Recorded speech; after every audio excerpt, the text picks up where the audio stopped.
the St. Louis Blues are the Stanley Cup champions. The longest wait for a first title any team in this league has had. After 52 years of waiting, the St. Louis Blues earned their chance to raise the Stanley Cup, an achievement that had eluded them since the team's inception. Behind me you see the newly refurbished arena, the home of the Blues, and we're looking forward to the NHL here in St. Louis. The St. Louis Blues joined the NHL as an expansion franchise in 1967.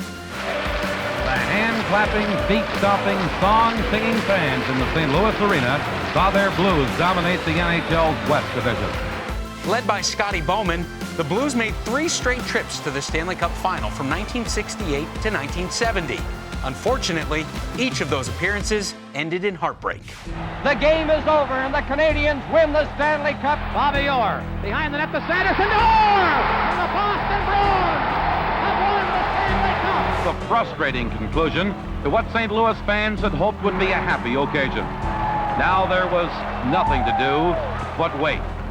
In the 70s, St. Louis saw more downs than ups. But the decade did feature the debut of Blues Hall of Famer Bernie Federico. Along with team captain Brian Sutter and goaltender Mike Liut, the team put together the franchise's best regular season to date in 1980-81. Yet the franchise longed for more than mediocrity. They yearned for the championship that they had come so close to achieving more than 2 decades ago. The 90s featured a renaissance of Blues hockey. Star forwards Brett Hull and Adam Oates came to town and gave the Blues their own version of Hull and Oates. Can't control Turgeon, front to Hull, a shot, he scores! Brett Hull has 500 goals. A young Curtis Joseph made his NHL debut. Bergman shot, oh, another brilliant save by Curtis Joseph. And the great one came to St. Louis to help the team make another playoff run. Here's Gretzky, he scores!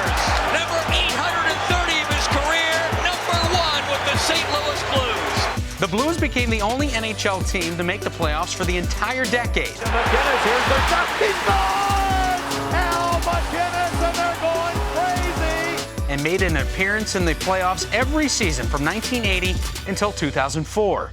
Yet the franchise's playoff struggles continued, and after numerous early exits, a Stanley Cup title was still out of their grasp.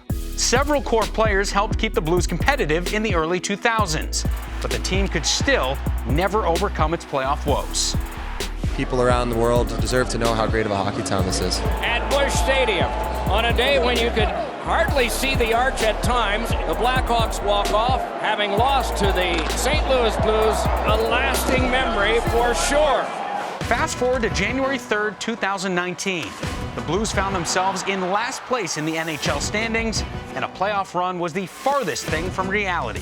But the Blues rallied, and thanks to interim coach Craig Berube, rookie goaltender Jordan Binnington, and a veteran core, the team went on a magical playoff run. Paparoo just put the city on his shoulders. The St. Louis Blues are headed to the Stanley Cup final. The Blues found themselves face-to-face with the Boston Bruins, the franchise that had ended their Stanley Cup hopes just 49 years prior. After 7 hard-fought games, the St. Louis Blues' moment finally came.